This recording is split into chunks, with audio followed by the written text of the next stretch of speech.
Good morning, everyone. Welcome to this, or I should say good afternoon. That's not a good beginning. Sorry, let me begin again, everybody. Good afternoon.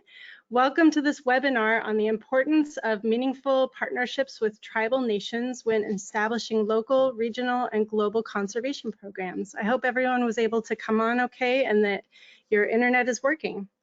My name is Vanessa Green, and I'm the Executive Director of the Network of Oregon Watershed Councils.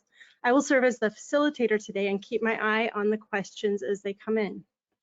Let's begin today with the land acknowledgement. I'm calling in today from Hillsboro, Oregon, over in Washington County. I'm on the land of the Tualatin Kalapuyas, who called themselves the Atfalati. They are now part of the Confederated Tribes of the Grand Ronde.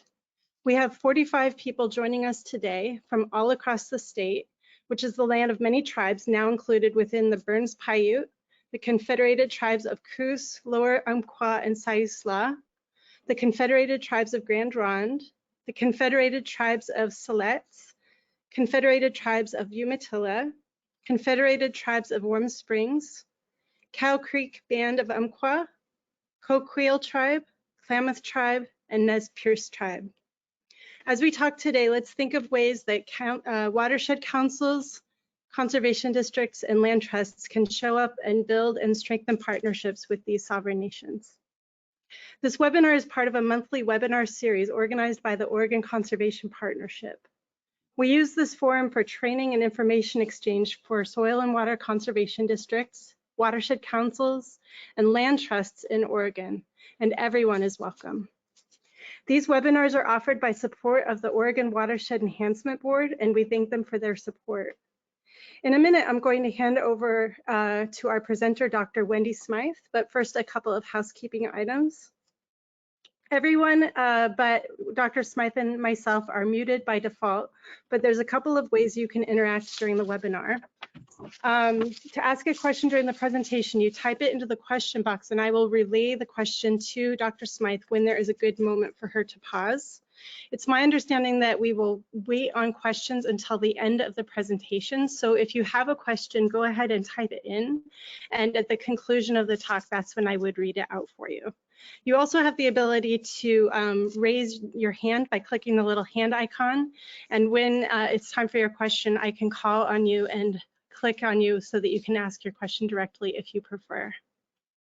This webinar is being recorded and we will be posting it. Vanessa, are you there? Oh, all right. I'm gonna go ahead.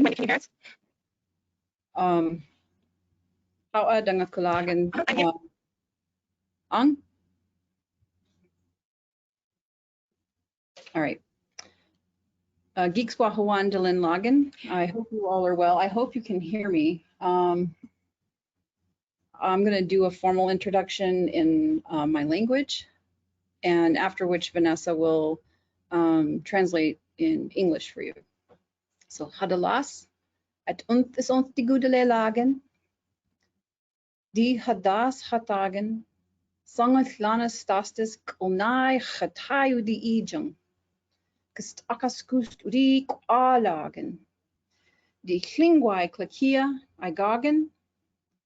Sangwai git udi ijang. Kastashlua hinodekeong.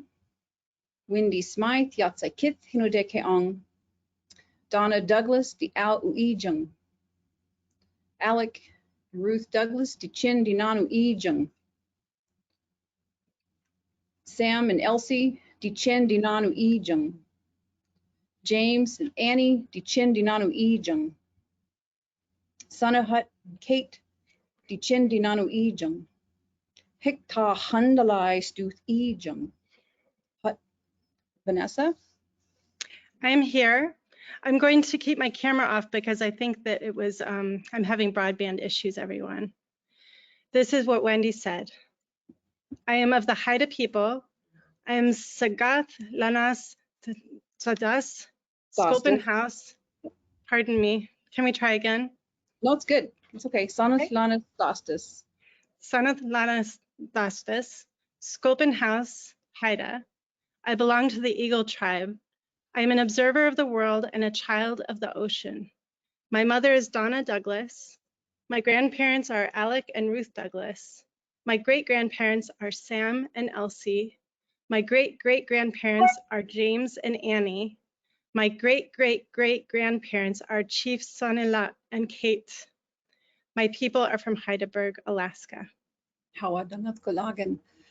So I'm Alaska Native Haida, and on this screen shows all the way back to my great-great-great-grandfather up in the top left, my great-great-grandfather, my great-grandmother, and these are my ancestors. This is where the people that I come from. And in this top image here, I like to use this because that is my groovy 13-year-old me living in Heidelberg, never imagining the people that I came from and never imagining the places I would be from a community of 300 people. I'm an oceanographer and a geoscientist. I'm an environmental activist for water, clean water. I'm a cultural practitioner, a mentor within my tribal community, and a discoverer of who I am as a Hadass woman.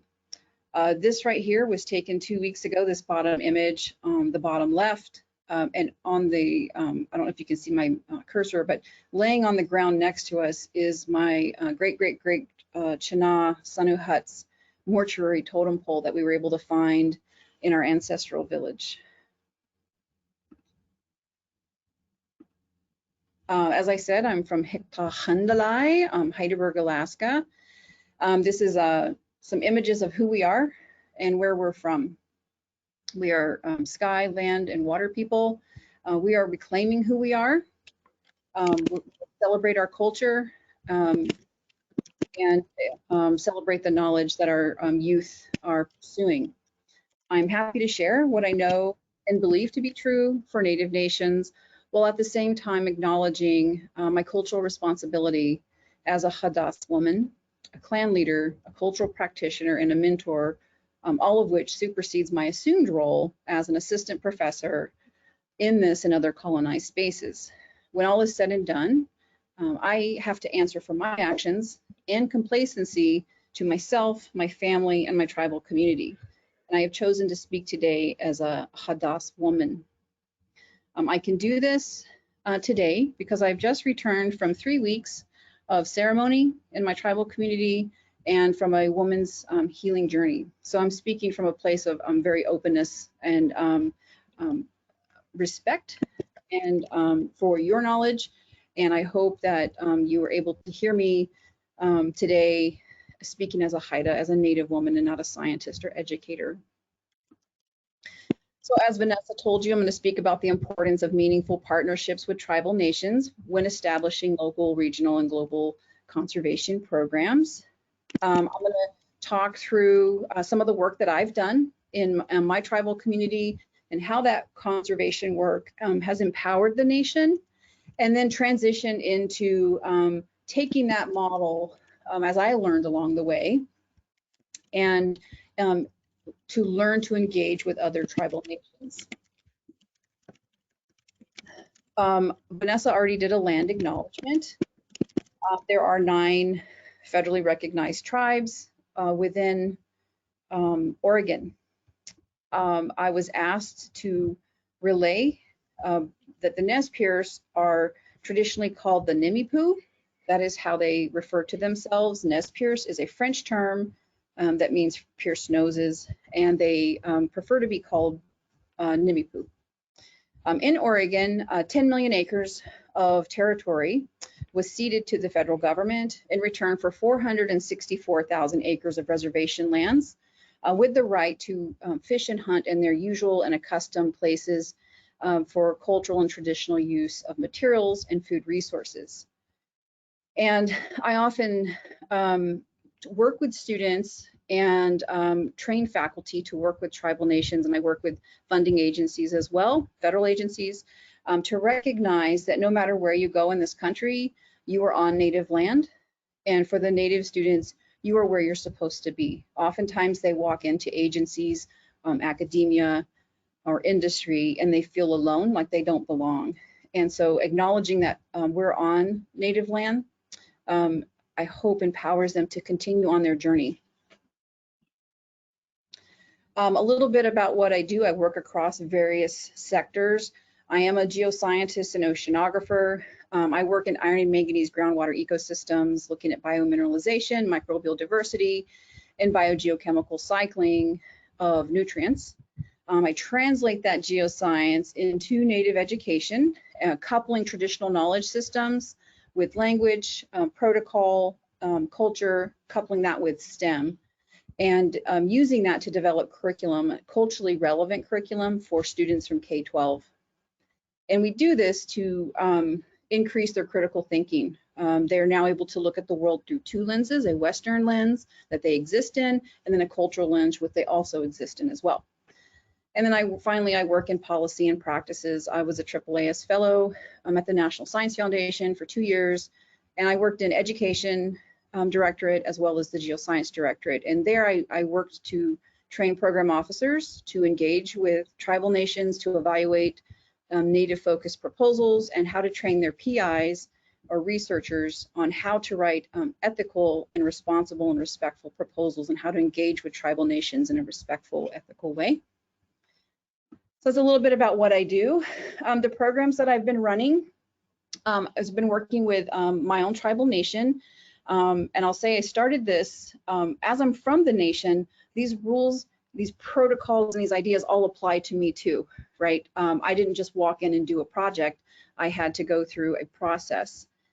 The project was focused on conservation efforts to care and protect our natural resources so that they can persist in future generations. And we started working with the school with the objective to create culturally aligned science curriculum for K-12 students while providing a cultural background for practitioners so the teachers that come in do not know the culture or the language, and there's a disconnect from the beginning of how to engage with those students as well as the community. And we also worked with the collecting environmental data, partnering with the tribal leadership in an ethical and culturally respectful way. So Heidelberg is composed of 350 people, of which 101 of them are K-12 students.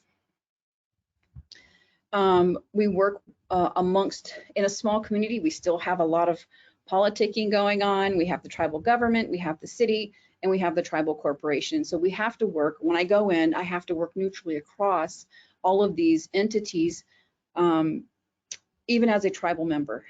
Our main contact is the tribal environmental planner, who's our program partner. And so we started doing this in 14 years ago by starting with working with the elders. We decided we had to reimagine science education, environmental science, and how that impacted not only the students, but the tribal community. And so we took a new approach. Typically what we see is there's one student that rises to the occasion, right? And everybody wants to recruit that student or that employee, and what I call the hit and run approach. You catch them, either they stay, it's all about getting them into your program, but not retaining them. And so typically what we see in Alaska is a lot of our students don't stay in programs, our employees don't stay in programs. We started with the elders, and so we worked the first year with the elders asking, what do you need in the community? What do you want the youth to know? What do you want the community to do? How do we make it better here? Followed by, that took a year, it was a long process. They ran us through our paces. And then in the second year, we worked with the community, those different political entities, and adding in the school of what is needed. Here's what the elders want. How do we do this to benefit the tribe, the city, and the corporation in the school? So we had to spread this across these 4 entities. And then once we knew what we needed to do and how we would benefit the community, we started forming these peer groups by working in the school. And from that, individuals rose who were interested in doing these type of environmental science and conservation projects. But we had to keep the community involved.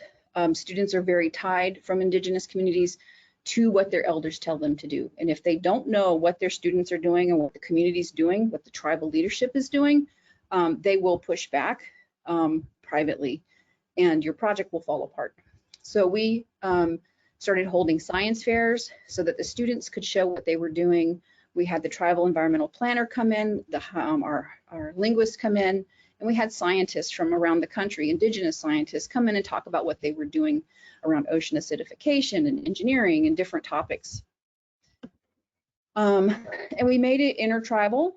We worked across Native and non-Native partners, and that was one, to teach Native students how to go into their own community and do this type of work, and also to teach program officers and PIs how to engage with an indigenous community in a respectful, ethical way. And we also provided internships for all of our students. And the difference was they weren't internships where we took the students out of the community. They stayed in the community. We provided them what they needed to work with the tribal environmental planner to continue doing the work that the tribe, the community, and the elders wanted done. And so we used a nested approach using culture in this far right image, using culture as the foundation of education, followed by using language and instruction, working with elders to develop words. So we don't have words for computer and calculator. So we worked with them to come up with phrases to describe what that was. And then we created, in collaboration with the community and elders, how do we use our traditional knowledge? What traditional knowledge could we use to teach science and to teach environmental science?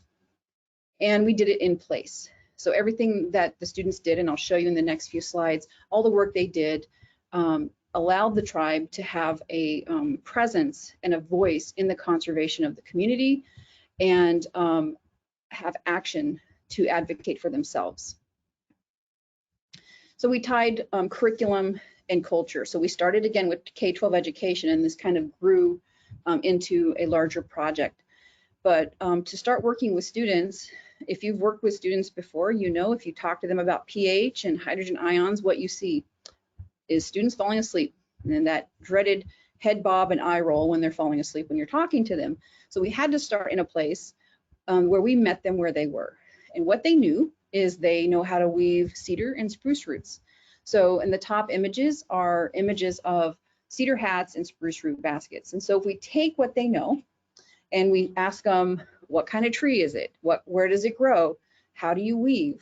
What type of rock formation or sandy area does it grow in? What is the soil chemistry? Then we start being able to tie in these other science disciplines. So an example, spruce roots have to be in a soil that's not acidic. If it is acidic, the roots will be stringy and break and you can't weave them. So now that allows us to say, oh, what do you mean acidic? And then they walk to it, and then we are able to teach them because they started the conversation. And we're able to do that with river water quality, using salmon, habitat and biology, and the cycle of life in our rivers. And we created different curriculum modules using totem poles to teach the climate history of the region, doing dendrochronology. We did ocean acidification, and we used shipworms, and I'll talk about that in a second. We used that to teach anatomy, geology, pollution, and environmental science. So we started with bioassessment of rivers, and we worked with the tribe. There was an issue with water quality and environmental events that were happening that were impacting the water quality, which impacts the way of life. The community is about 80% cultural and traditional use, which means they live off the land and water. That is where their food resources come from. They do not go to a grocery store and buy what they need. They harvest it, they put it in a freezer, and they eat it throughout the year. So when your water is impacted, your livelihood is impacted, and the livelihood of your family is impacted. So we looked at those yellow dots show the rivers we worked on. In the middle is Heidelberg, and flanking each side of the community is Saltry and Natsuni. And so these three rivers we decided to look at with the students, and we went out and did some bioassessment. So the students went out, used their little D-loop nets to collect macroinvertebrates. They also used data loggers to look at flow rate, oxygen concentration, pH, temperature, various parameters of the rivers. And we started with highly sophisticated turkey basters, ice trays, and buckets for them to sort the macroinvertebrates so that they could identify them and look up, what does it mean if you find this organism here? Does it mean it's sensitive to pollution? So if it's here, you have clean, cold, oxygenated water, or do you have an issue going on in your river? And so we did that for 5 years. And the students also built a topographic map of the region, and in the middle is the a student showing that at the science fair. And they did that because they wanted to show runoff from logging. If logging occurred on one of the rivers, what would happen during rain? And we get lots of rain, so there would be a lot of runoff. And the students also not only give the data that they collect to the tribe, they present it at conferences. And so that's their chance to step out of a space, a small space, and into a larger space that is not normal, right? Going to a city with thousands of people is very different than living in a community of 300 people. So they get to go into, as a cohort in a safe space, into an environment that's very scary and can be terrifying if you're alone, and have an experience where they're talking about the environmental work they're doing, and then they get to go back home and unpack that and think through their experiences. And so why is it important? Well, again, we looked at these three rivers, the Heidelberg River, Saltry River, and Natsuni. And we also looked at the Saltry estuary. And what happened 5 years into the project is there was a corporation, a native corporation, that came in and logged the river, logged next to the river all the way down to the bank of the river, which they're not supposed to do in the first place, and they shouldn't have even logged that river. And it was interesting what happened. The results from that is immediately students were invested. And so they started texting me pictures of logging and telling me, because I lived in Portland at the time, telling me what was happening. We were able to write a letter to that corporation, and we were able to find them at another conference and discuss with them the impacts, the environmental impacts that this logging event had. And so what happened is, again, on the bottom image, you can see where the logging occurred. And so the water changed there, right? The temperature went up. There was an increase in sediment influx into the system, which smothered out the fish eggs, smothered out the macroinvertebrates, changed that ecosystem. The tribe is still monitoring it. It has not recovered, and this happened in 2012. But it turned into a community education habitat recovery project over a couple different ways. One, the tribe took interest in this. It's right next to the community. This was a major fishing stream, and this was an area at the mouth in the estuary where crab were. Typically, the community would go out and harvest crab, and that dramatically declined once this logging event happened. The other thing that happened is when we took tribal members out there and asked them how this, what do you think of this? And we took a 6th grade class out there too, and they both said, the tribal community members and the 6th grade children were all told the same thing. This will grow back in 50 years. And so my question was, well, let's go count tree rings, because those trees are not 50 years old. So if you're cutting down a 100 or 200-year-old tree, how do you think it's going to grow back in 50 years? That's simply not going to happen, right? And so once that became evident, things really got interesting in the community. And it is a terrible way to make a class of 6th graders cry, because they all started crying because they were lied to. It was horrible. But they started going to community meetings, and they started advocating for clean water in the community. The other thing we did is we went out and streaked some plates looking for fecal coliform, looking for sewage contamination. We did not expect to find any.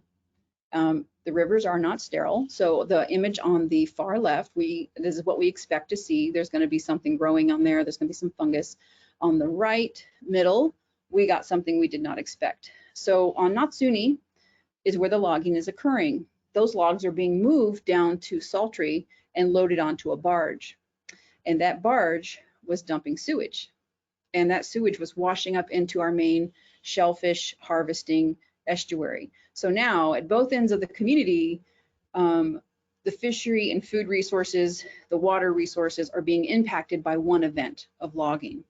Also, what happened is the bark on the trees falls off and smothered an entire area where there was crab moving through the area. So this had significant impacts on the community.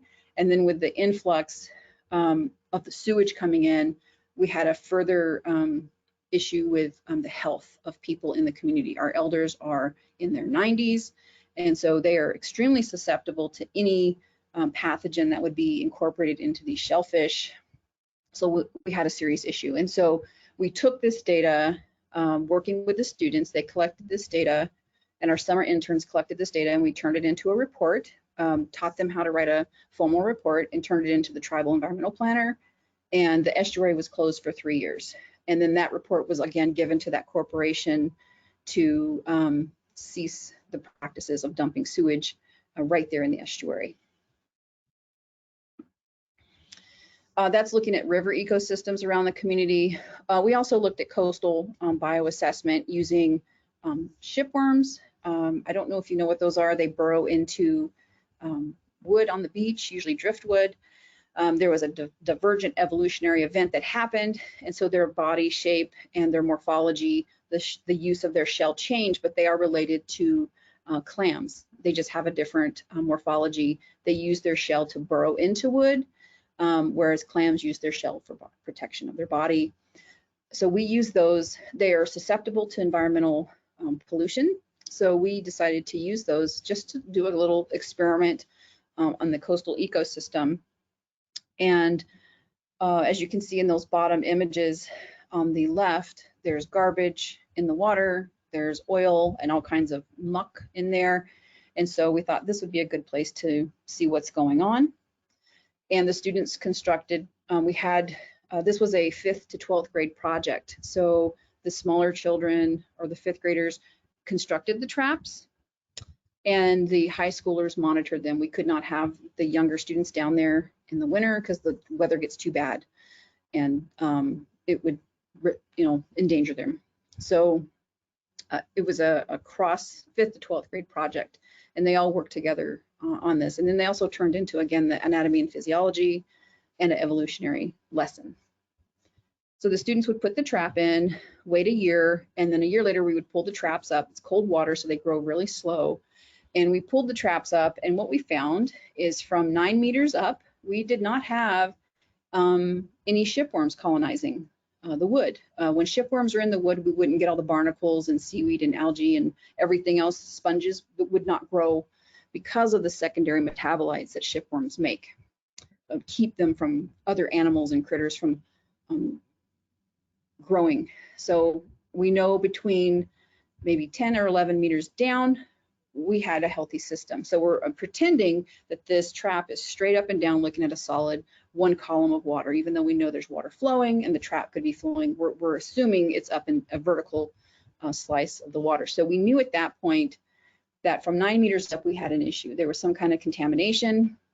We did some studies, again, looking for sewage. And so what was happening? We know that there was several factors contributing to pollution, such as derelict fishing equipment, sunken boats. We found refrigerators in there, stoves, garbage, and we found on the beach that one of the houses had a sewage pipe directly from their house into the estuary. And that sewage was not flushing out like they thought it was. I don't know why that was happening, but because of the natural rock formation in the marina, what was happening when the tide comes in is that water flows in a circular pattern, and it was accumulating that sewage in the middle of the marina around the dock. And then there was people coming down there and just throwing garbage in the water. Where this place was once a place for children to swim, fish. It was when people come in from fishing, they would clean their fish there. So they would come in, clean their fish, and then dunk it in the water. So you're basically inoculating your fish with sewage when you're in this spot. It was quite disturbing what was happening. So we were able again to write a 5-year report using the student data and had the students bring it to the tribe. And the tribe was able to use that report to secure $3 million from the state of Alaska for remediation of the site and for construction efforts to tear down and rebuild the dock. I don't know if you could see in the other image, the dock was kind of sinking where that student was standing. And today what happened is they removed 4 tons of marine debris, batteries, you name it, nets, buoys, stoves, and refrigerators. And there was, I think, 10 or less sunken fishing vessels that just sunk and sat there and was slowly leaking fuel. So the students, again, were active in getting this site cleaned up, and I asked them once this dock was rebuilt, do you want to continue the study? And they absolutely did. And they still monitor it. They have taken control of this project, which I'm happy to see, and they still go to the tribal environmental planner and say, hey, this is what's happening. And what we found within a year is that the traps were growing or had colonization of shipworms along the whole column of water. So we had a rapid change in the water chemistry and the flushing out of the system. The city addressed the sewage leak. So there's no more sewage going in there. And now this is, again, a site where people go swimming. They do 4th of July races down there. They did not do that before. It had quit for a while. Children go fish, and there's recovery of the eelgrass where we have salmon spawning as well. So we had these rapid changes on these 2 projects where the students, we started with an education program and began to have the students empowered to talk to the tribe, and the tribe taking that knowledge and accepting that knowledge from our youth and using it to empower the tribe for conservation efforts around the community. So that's some of the work that I've been able to do. And I'm going to transition now into building those relationships with tribal communities. So everywhere you go is native land. And one of the bigger things I want to emphasize is that each tribe has distinctive governments, political climates, cultures, languages, histories, and populations. A lot of the time, we are expected to represent everyone, every nation. And it is assumed that if you work with one tribal community, you can work with another. And that's simply not true. There's very different protocols to working with tribal nations, especially across different nations. There are subtle commonalities across culture, but no 2 are alike. And it's often misinterpreted or thought that state lines across a tribal reservation breaks that reservation up. That does not happen. So an example is the Dene reservation crosses 2 state lines. It lies within 3 states. It is still one reservation. Those state lines do not divide that tribe up into different reservations. So there's 4.1 million natives, Native Americans, Alaska Natives, or American Indians. There's different terms used depending on who you talk to, how people identify. And you just simply have to ask, how do you identify? Because if you use the wrong term, you will get in trouble. And so it is a touchy subject. 1.7% of the population are represented by Native Americans, and 47% of those people reside on reservations. So more than half, slightly more than half, do not live on their reservation, and they're somewhat displaced from their reservation. Across the country, and it changes, it can be 567 to 573, depends on the year, how many tribal nations there are federally recognized. Okay, not state recognized, but federally. Those are 2 different forms of recognition. With 326 reservation territories across the nation. And there are over 500 treaties, again, in place for land.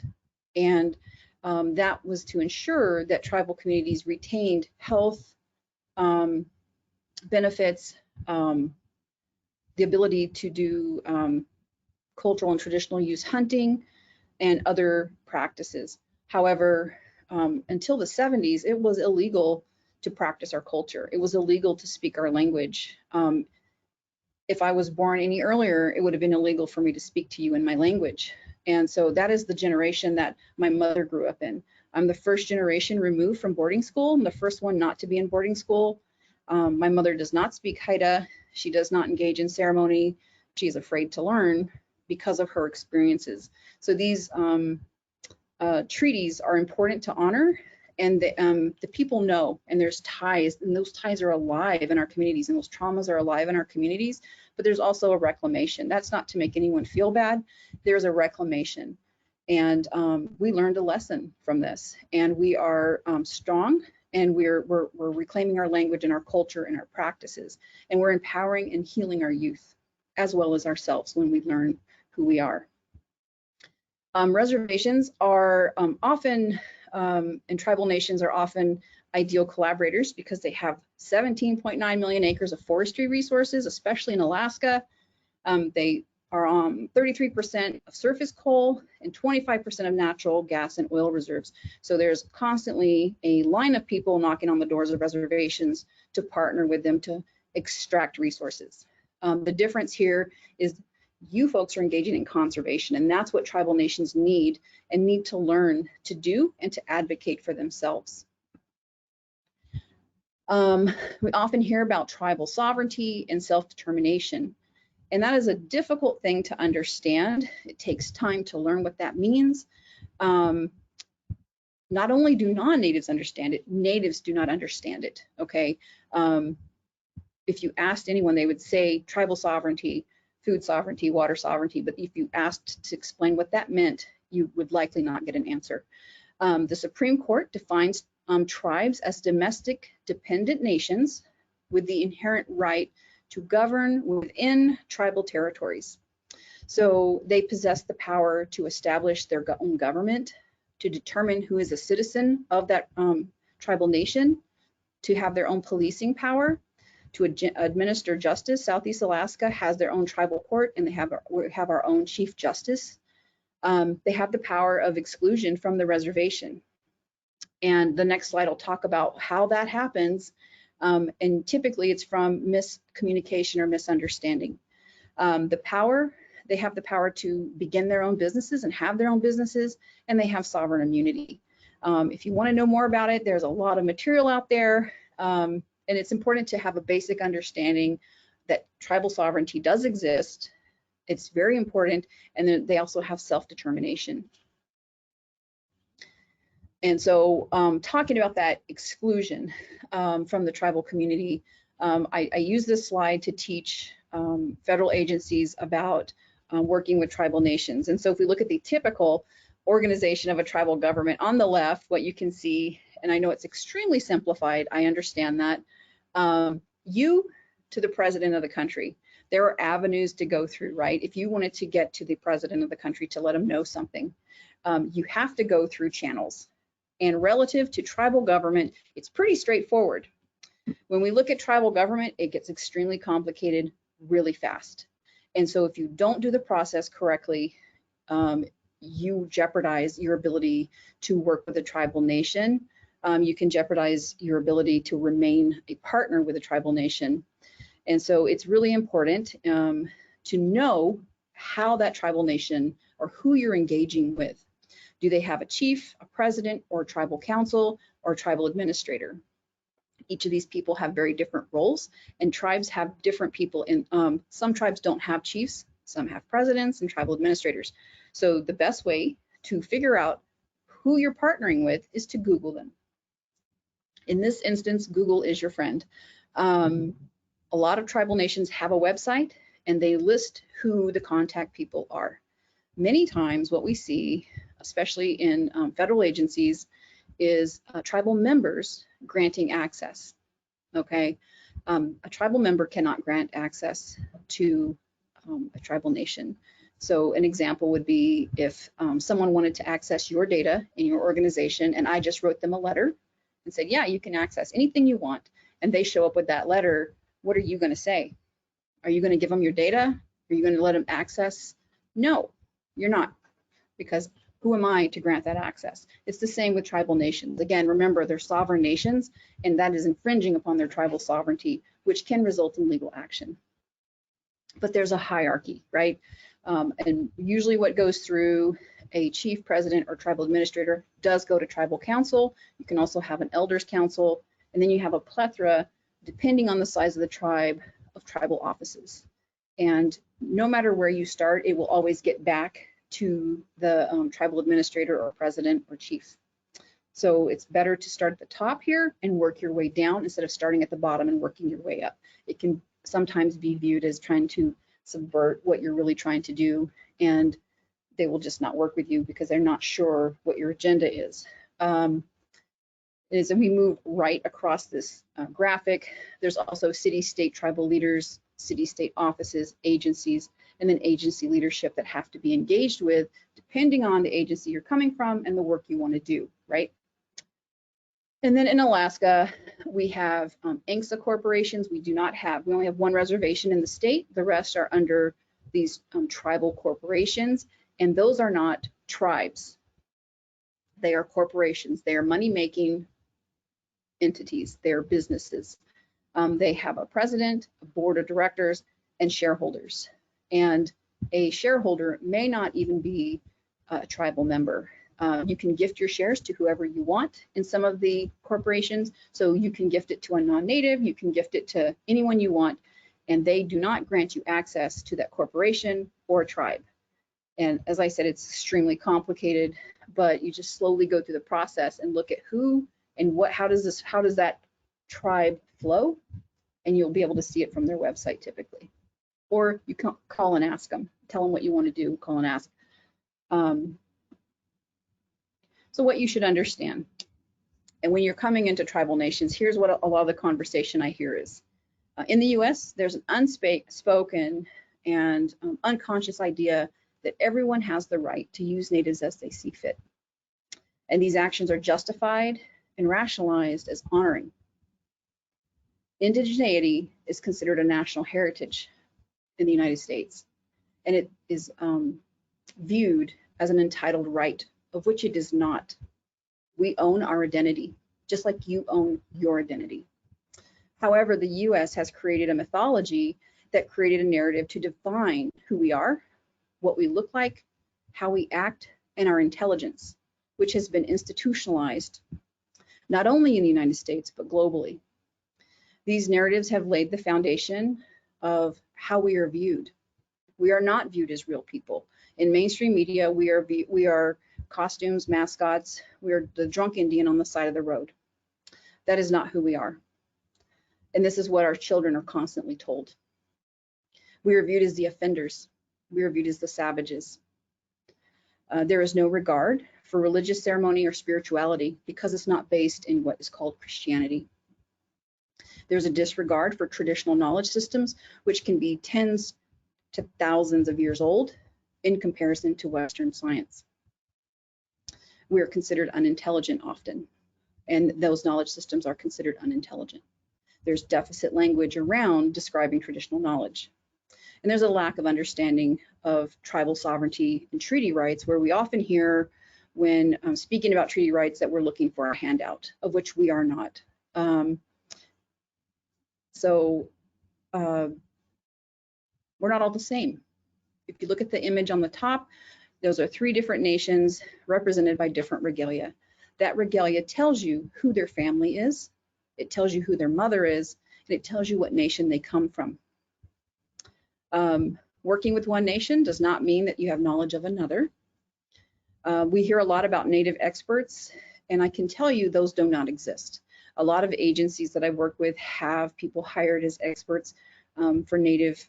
Their title on their door actually is Native expert, and that simply does not exist. We don't even know who we are. We are just now learning our language, our culture, and our protocols and ceremonies because of the ethnocide perpetrated against Native people in this country. We don't even know who we are. There's no such thing as an expert. Permissions via consultation should be engaged in at all steps before the development of a project to find out what is needed during the project and after. And some tribes have IRBs. If they don't have an internal review board, you would use a memorandum of understanding. The problem is a lot of tribes do not know how to construct a memorandum of understanding. And so it's important to know who that is and to work ethically with them to teach them how to do that. Knowledge is owned by the tribal nation even after the project ends. If you're going to publish 5 years after the project, you want to turn around and tell that tribe what you're going to do, because they own that knowledge. And that is maintaining that reciprocity in the relationship. Protocol must be followed. You're not always going to know protocol, okay? That's okay. But when you're told that protocol was breached, there is an expectation to stop that behavior and remedy it. That's simple. To continue on with the practice that you were asked to not do will result in exclusion from the community. And not only of you and your project, but anyone else who comes along to work with that tribal nation will likely not be able to work with them. Learn who you are wanting to collaborate with. Work with your partners, not on them, okay? If it's important enough to collaborate with a tribal nation, it's important enough to know who you're working with. Build meaningful relationships with collaborators, and understand it will take time. Working in my own tribal community took me a year working with the elders.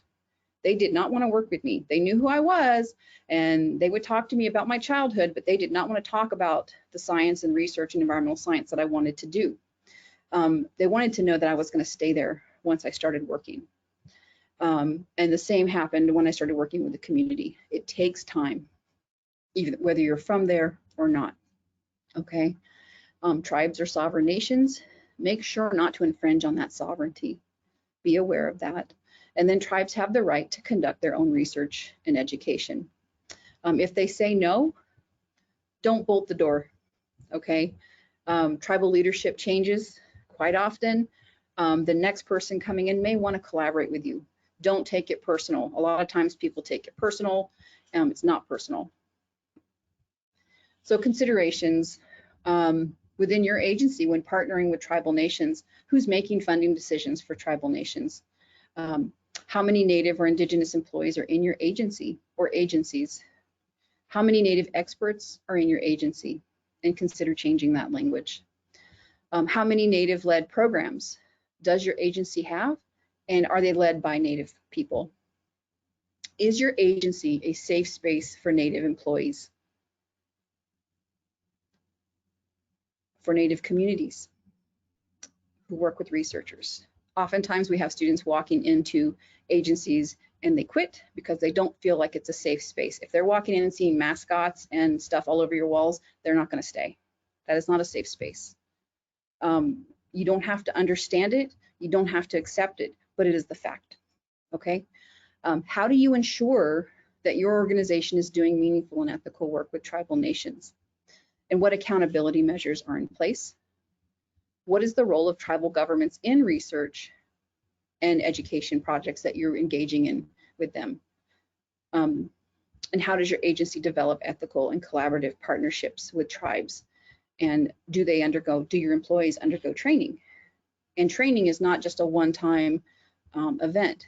It's not a walk in and walk out with a cultural competency certificate. That does not exist. You will never be that person walking down the road. You will never experience what a Native person experiences in the world. You will not be competent, just like I won't be competent being you, okay? So be aware when you hear cultural competency training, and I would encourage you to push back on that language. Culturally aware, culturally sensitive, absolutely. Competent, absolutely not. And then how do PIs practice, how do PIs incorporate those practices learned in training in their collaboration with tribal governments and tribal sovereignty? I'm almost done. Looking at data ownership, I know a lot of folks are engaged in working with tribal nations, and there's always this conversation around intellectual property, and it covers a lot of different topics, some of which it took me time to figure out in asking different nations what they viewed as their knowledge, intellectual property. And it covers a lot of different things, art, representation, dance, symbols, crafts, cultural images, sounds, songs, motifs, the knowledge about traditional plants, the knowledge about traditional harvest sites, the knowledge of harvesting, and names. So my name, Kstahloa, belongs to me. There is no other person in the world with that name. When I die, that name will die with me unless I gift it to someone. I own my name. My name gives me rights to property and to a tribal nation. Okay, so there are things attached to the name, so you can't just use it, even though, so it's good to learn these things and know them. And then anything else the tribal nation deems sacred to the tribe, it's always a good idea to ask. Sometimes they say no, and it is what it is, right? But just be aware that there's a lot of different things that fall in this intellectual property and data ownership. Just because you don't understand it doesn't make it invalid, doesn't make it wrong. And then there are ethics of research with tribal partnerships, especially when you're developing. Always work with the tribe before you're developing, before proposal submission, before engaging in a project. Understand and respect tribal sovereignty, data ownership. Know that the letters of collaboration need to come from tribal leadership, not a tribal member. We see that a lot. And then without a meaningful collaboration with the tribe, you will not get buy-in. And even though you're trying to do good work, meaningful work, and help that tribal nation engage in conservation efforts in their community, they won't work with you if they don't know what you're doing and they feel like they're being extracted from, okay? And with that, most tribes, most importantly, understand that tribes have the right to say no. No, thank you. It's all right. A lot of tribes are doing their own work, and that's okay. There's also that, think about there's 9 tribes in Oregon and 57 agencies. You get a lot of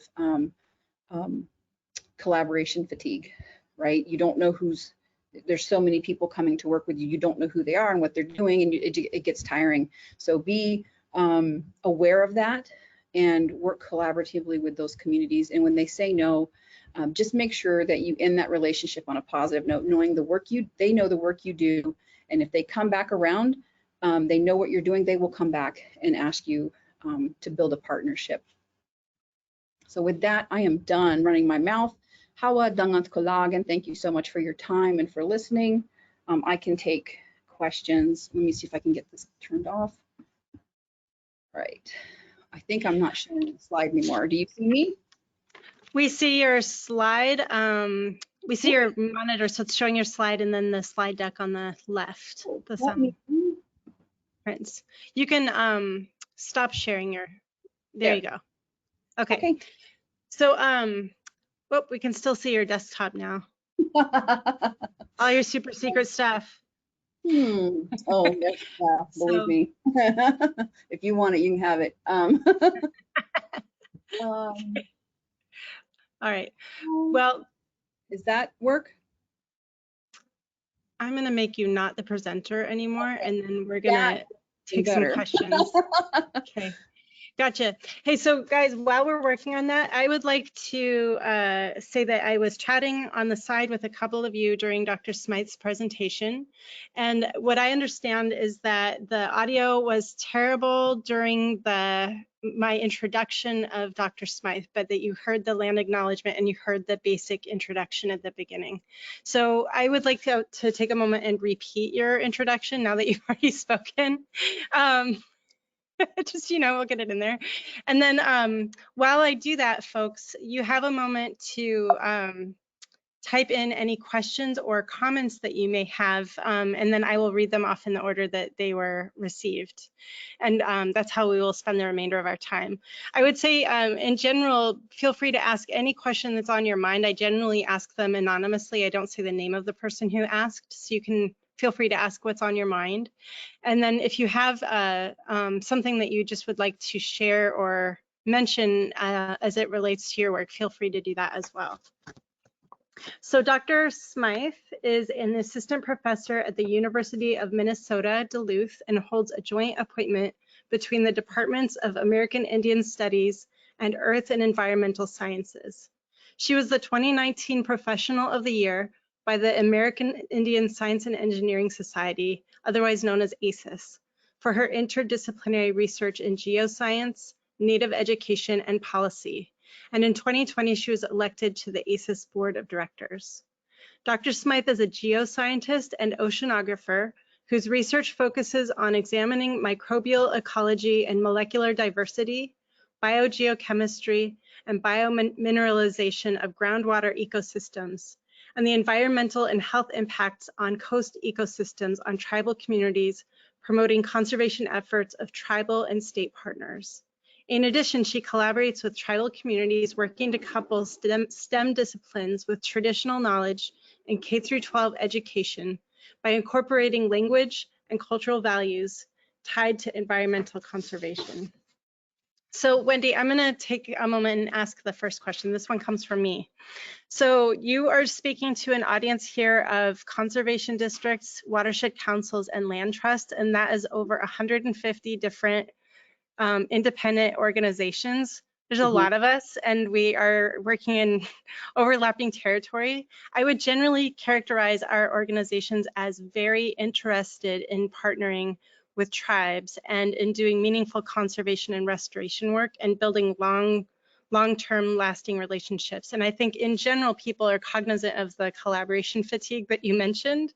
And we are wanting to approach tribes in respectful and effective ways that are respectful of their time and their attention. Do you have any suggestions for how to begin if an organization has never contacted the tribe that is their neighbor? What should they do and how should they start? I think most importantly is know who you're talking to. Know who they are, you know, know that they are this nation and this is some of their protocol. You can find that information, know who the leadership is, and come in humble. Don't, titles don't matter. Okay, I know in academia and industry and agencies, titles matter. In this space, it does not matter. No one even knew I was a doctor until I graduated, until a few years later, because I just don't talk about the work I do. Don't come in talking about your work. It's a lot focused on knowing who they are, knowing what nation you're working with, and having some idea of protocol. So always acknowledge the leadership and elders. So for example, different nations have different protocols. Ojibwe, you would bring tobacco to them. Haida, I bring chocolate.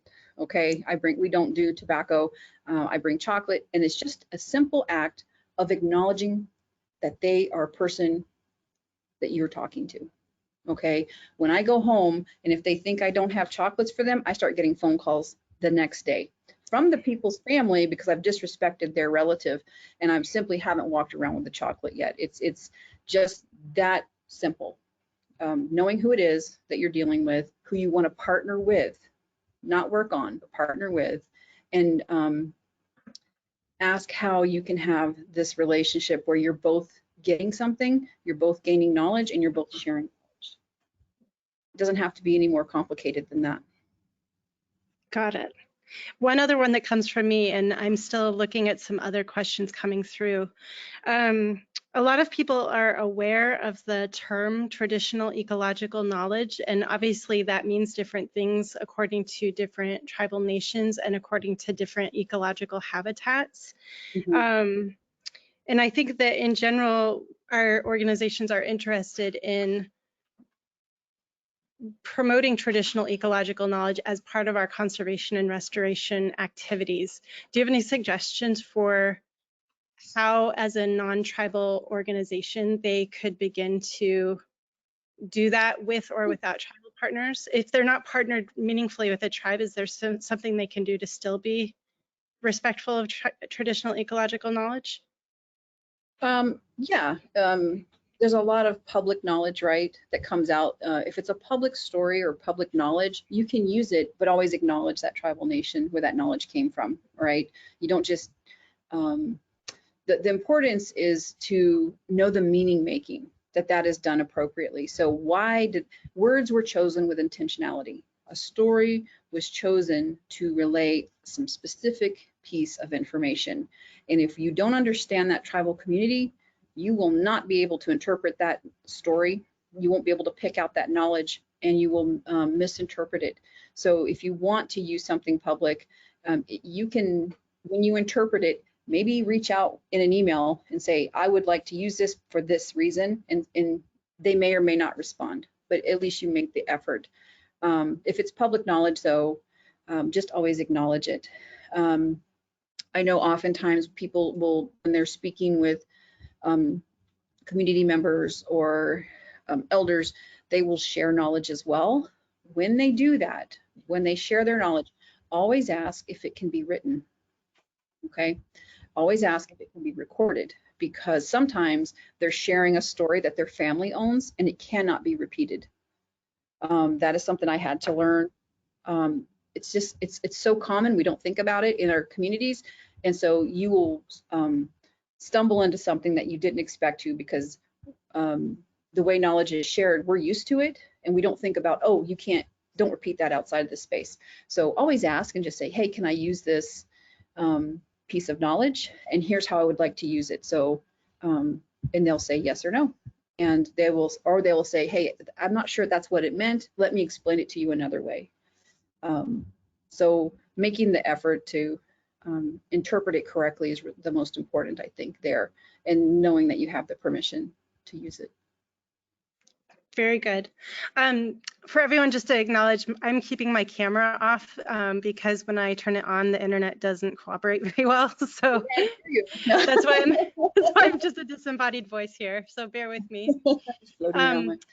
Wendy, there's several questions and comments here, and I'm going to ask them in the order that they were received. And they started coming in towards the beginning of your talk.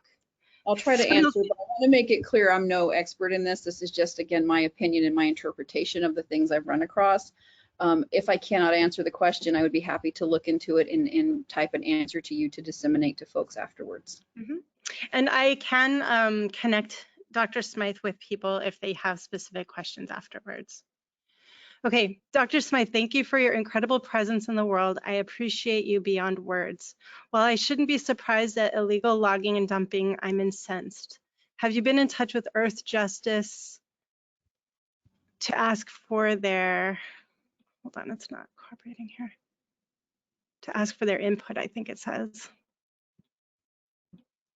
Have you been in touch with Earth Justice? No. For their support? Oh, no, I had not heard of them. And I guess while all that logging and dumping was happening, actually, I was a graduate student, and Vanessa was our director of diversity, so she witnessed a lot of what happened.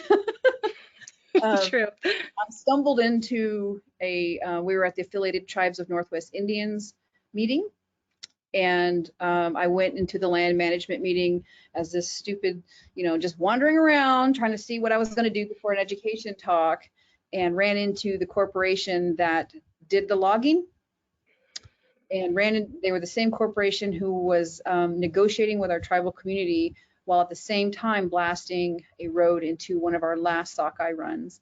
And I happened to walk into that meeting. I think I was guided into that meeting, and it turned into a 2-year battle with that corporation who's now trying to hire me to do a regional Southeast Alaska water monitoring program. It did stop them.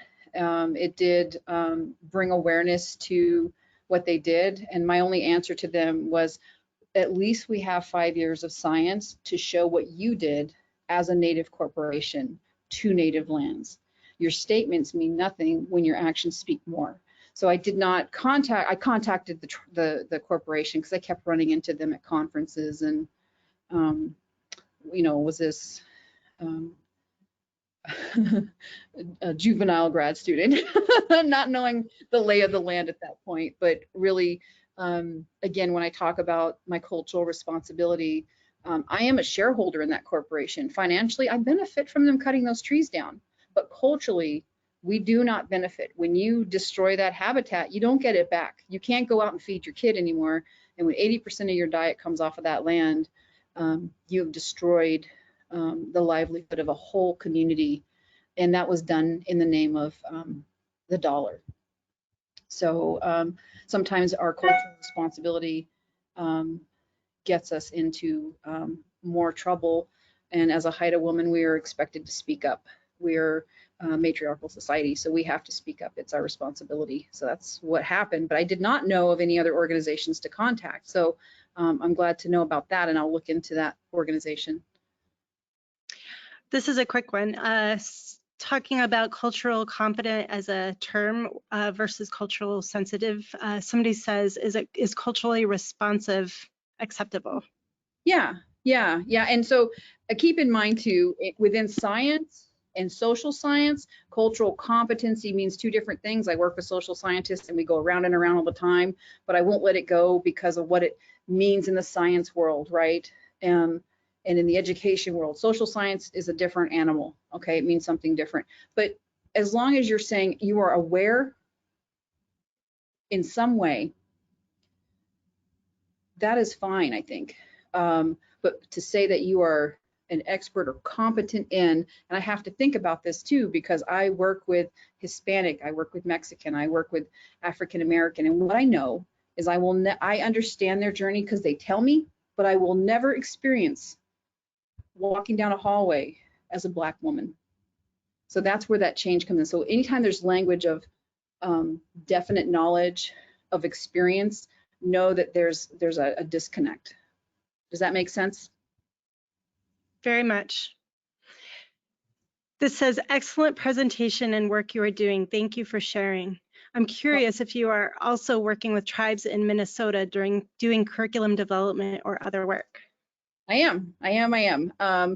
I'm very excited to get to learn. You know, I've been here 2 years, so I was here 6 months before COVID hit, and I work in American Indian Studies. I teach the graduate program here. That's we have a new program.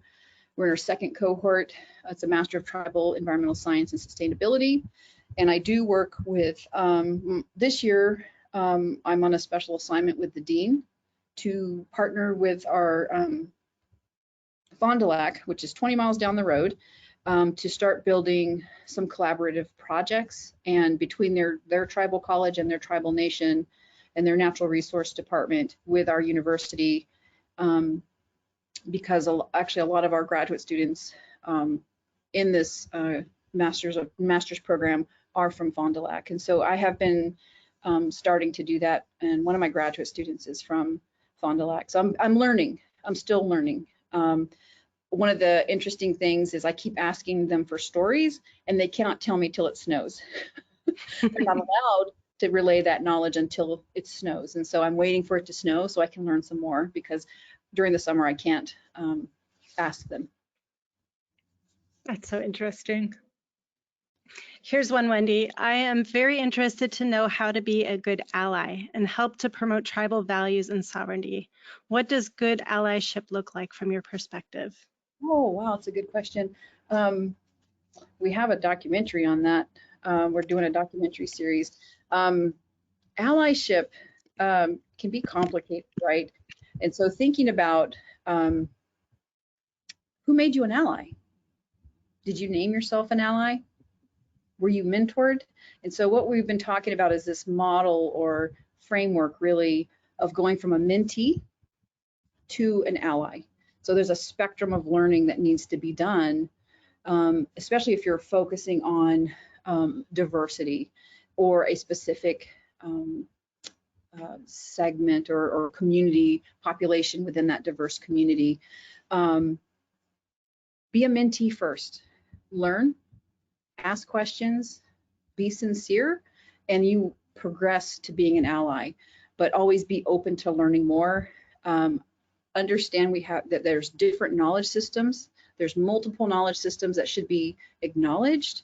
You never know the history of a place, right? You could be out doing some conservation work and find a plant you've never seen before and figure out, why is this here? Well, the history of that site, the tribal nation that was there. We also talk, one of my colleagues talks about how slavery influenced sites across the country with the movement of plants. Why are the stone formations this way? Like the history of that place. So dig in to where you're working and be open to learning. Don't, it's hard to be told you don't know what you're doing. I understand that. It's hard to do that, especially when we just want to help and advocate for someone. So be open to being asked to take a step back and learn. Okay, that's an ally. Don't come in as the authority.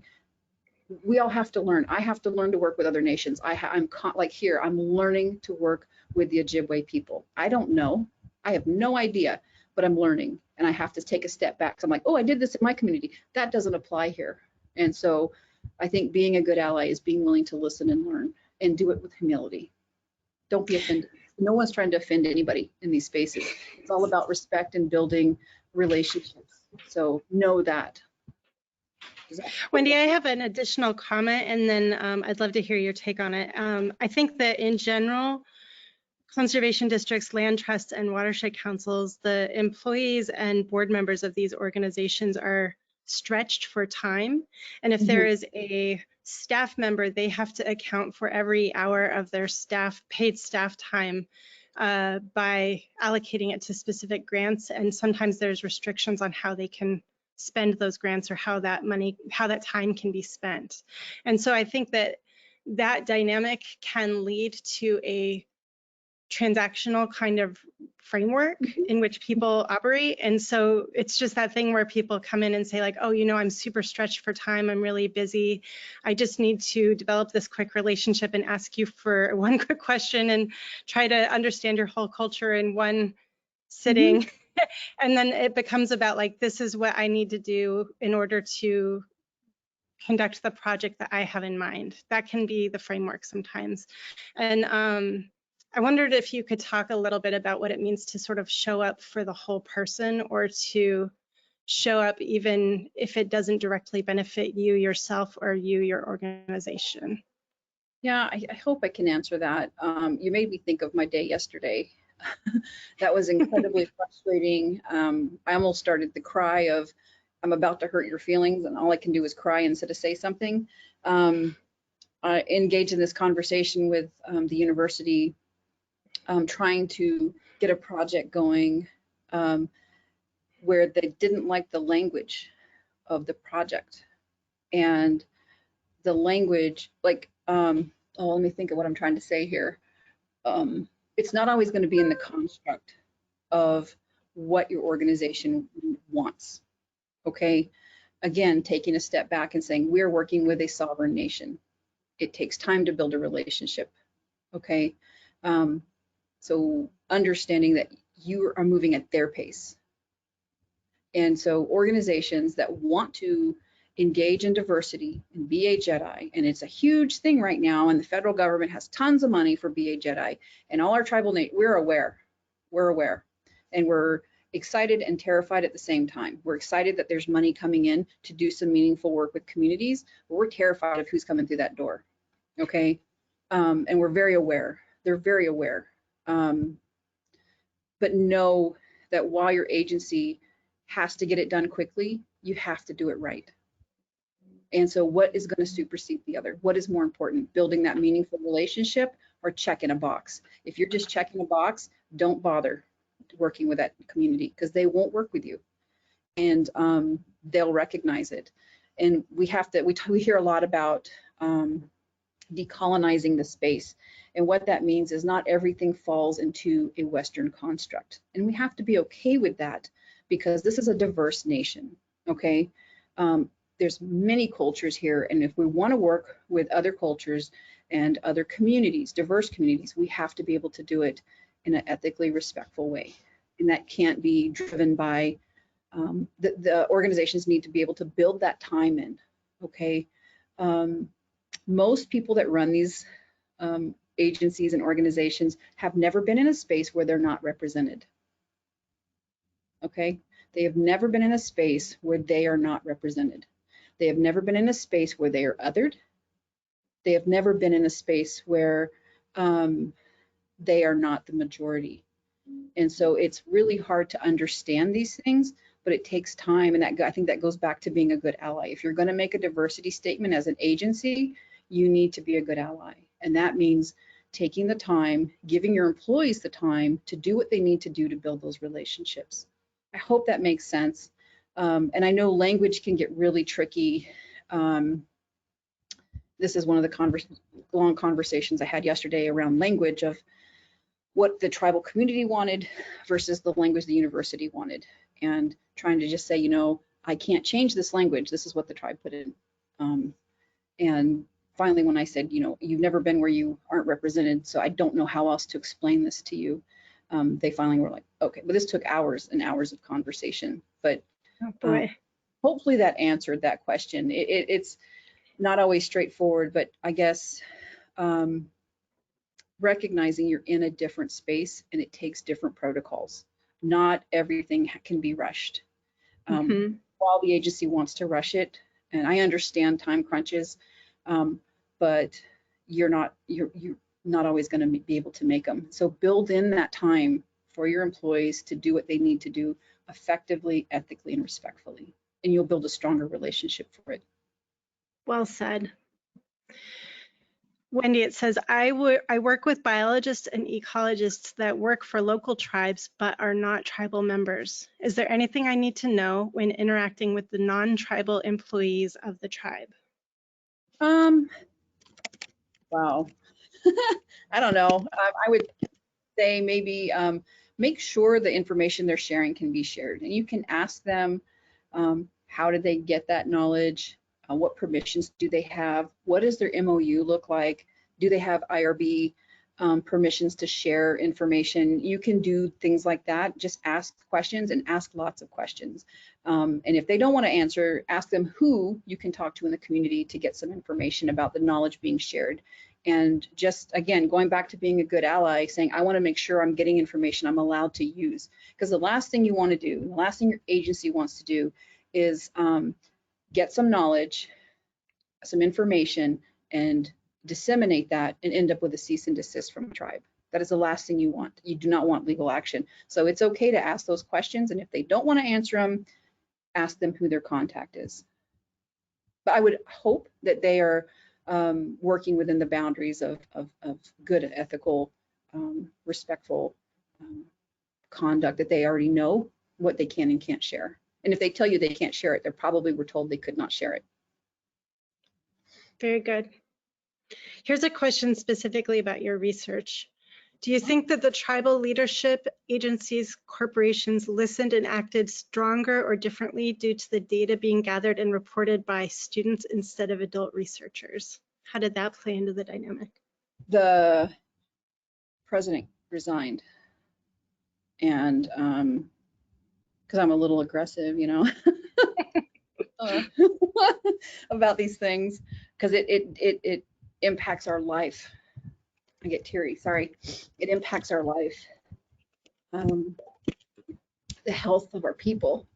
So we have a new president and we have a new chair, and they have stopped logging altogether. The corporation has stopped logging. As a completely new leadership, slowly transitioning from that old model of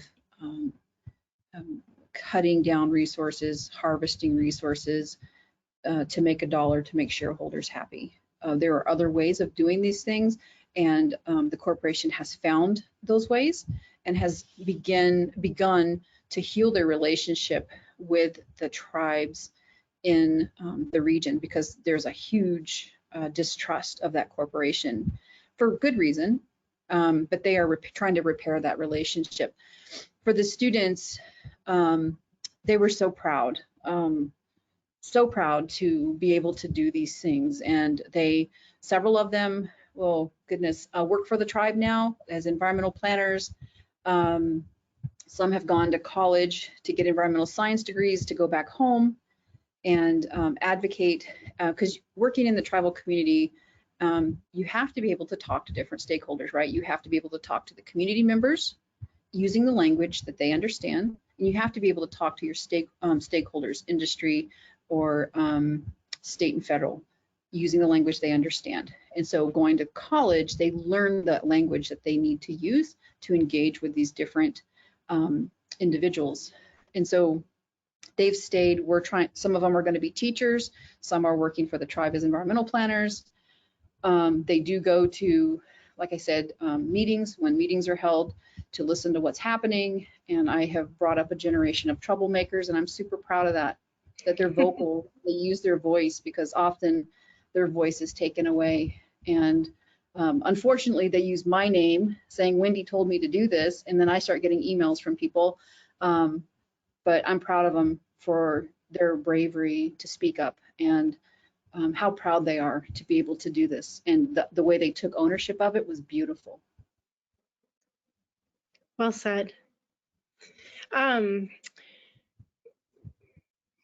This is another question about watershed councils, land trusts, and conservation districts. I think, like many organizations, there are people that fall within the whole spectrum of learning and interest when it comes to broadening participation to groups that they haven't traditionally been working with as partners or as stakeholders. And so there's just a real broad level of some people really enthusiastic about the work and some people less enthusiastic and some downright reluctant. Yep. Do you have any advice about if you are a member of a multi-person organization like that, how one can move the whole boat along without letting any one person stick the whole process in the mud? Yeah, we do some diversity training nationally. And what we know is it's what, 20, 60, 20, right? 20% are there, 60% are unsure, and 20%, you're never going to change their mind. Okay, this is America, speak English, this is how it is. All right, you're entitled to that ideology. Doesn't mean it's right, doesn't mean it has to be accepted, doesn't mean that dictates what the agency does. Okay, what you can do is you have those 20% that are willing to do the work, and you have that 60% who want to figure out which way they're going to go. And that's where you want to work. You want to train, present information for those 60% so that they can make an informed decision on why it is important to be able to engage everyone you're going to work with. Okay, again, it's a diverse country, and everyone deserves to be respected and acknowledged for their uniqueness, for their culture, and for what they have. Everyone has a gift, and we should be able to acknowledge and respect that. No one's trying to take away and change your mind about, no one's trying to change the core of this country, of what people think it was built upon. We're just saying respect other people, all right? Make an agency that's responsible and respectful to everyone who walks through that door. Yeah, I don't know if that answers your question or not, but that's what it does. Perfect. When you were close to time, so I just want to tell you that the question here, there's 9, 10, 11, 12 different people who have written in to say thank you so much for your presentation and for sharing your perspective and your knowledge. So time to speak, and hopefully I was able to do so in a respectful way, as not to offend anyone, but to just share what I have learned along my journey, and acknowledge that I'm still learning. And hopefully next time I do a talk, I will have learned more. Do you have any parting advice or thoughts for conservation and restoration organizations in Oregon? Yeah, always. No, I'm kidding. No, I think the work is meaningful and is so needed, and you're in a part of the country that appreciates that work. I miss Oregon so much. Everywhere else you have to prove these things are needed. So really, I encourage you to stay the course of what you're doing, but also be open to learning and engaging meaningfully with everyone in your region. Very good. That's a great way to end. Everyone, thank you to Dr. Smythe for joining us and for sharing her perspective and thoughts today. I want to say that once again, this webinar has been recorded and it will be posted on the Oregon Conservation Partnership website next week. If you have questions for Dr. Smythe, you can feel free to post them to me, or I think that is your contact information included in your slide deck, Wendy? It is on my closing slide. Okay. You can find me if you look up University of Minnesota Duluth. I pop up. You'll find me. Very good. Colleagues and friends, thank you for joining us today, and we look forward to seeing you for future presentations. Thanks again. Hawa dangat kalagan. Thank you very much. Okay.